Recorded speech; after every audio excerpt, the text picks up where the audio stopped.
as a coming by Auchindoun, just a wee bit fae the tune. Tae the Hielands I was bound to view the Haughs of Cromdale. I met a man in tartan true, speared at him, what was the news? Oh, he the Hieland army rose, there we come to Cromdale.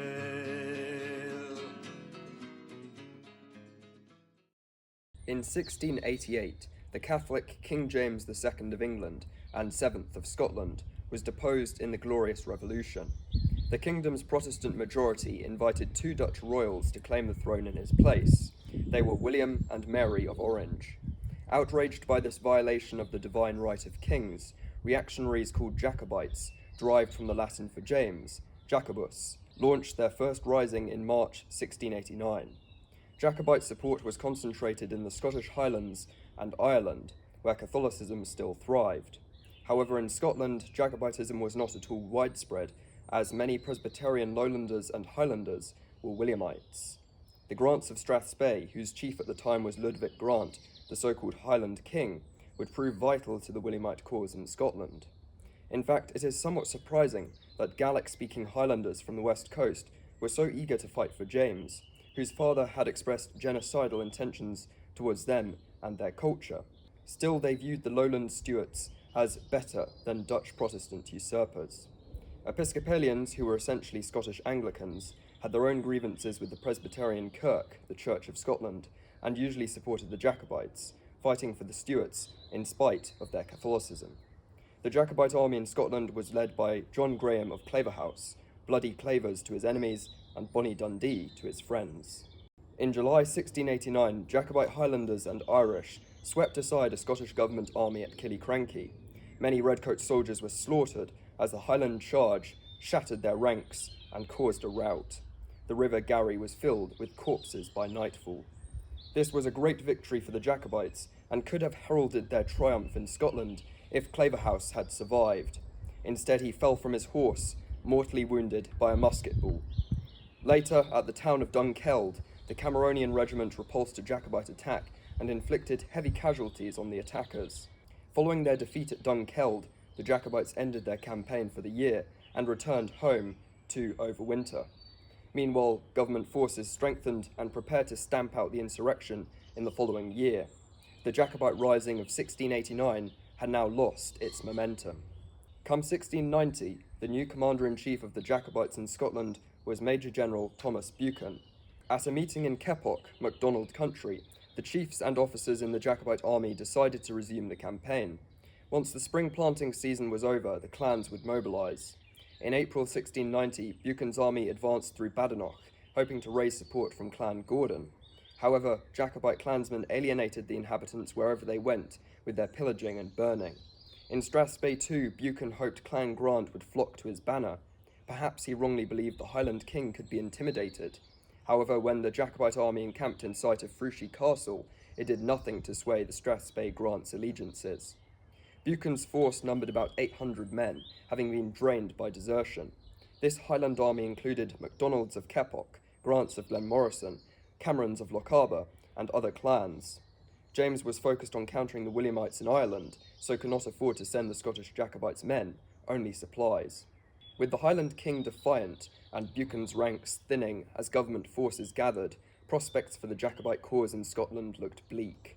On the 30th of April, having advanced along the Spey, Buchan encamped near the village of Cromdale in Morayshire. This was in view of Frushy Castle, as I have previously mentioned. Far from a recruiting ground, Strathspey was hostile territory. Even Buchan's officers had warned Buchan not to advance beyond the point where Nethy Bridge stands today.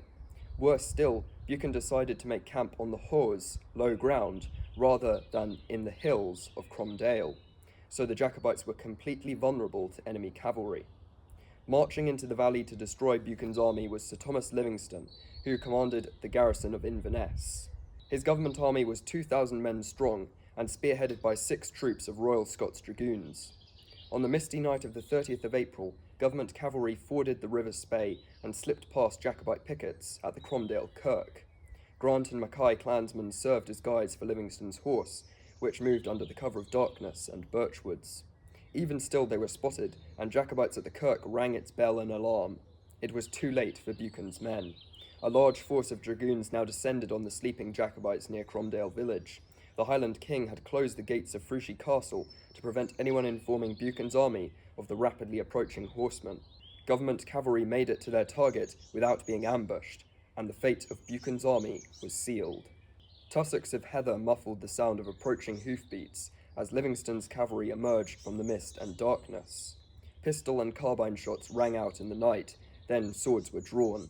A scene of pandemonium unfolded as the Jacobite clansmen sprang to their feet to fight or flee from the nightmare that was upon them. Some of them grabbed weapons and put up a futile resistance. The rest started clambering over the hills of Cromdale, desperate to escape. Many Jacobites were mostly naked, abandoning their plaids in the hurry to get away. In the swirling melee, horsemen hacked down at their blurry-eyed opponents, while frightened clansmen stumbled over rocky crags. Like cornered wildcats, a number of Jacobites fought to the death. Horses neighed as their riders struggled with the reins, while attempting to stab, cut, and parry with their swords. No doubt some of the dragoons were unhorsed, dragged from the saddle with Lochaber axes, and butchered on the ground.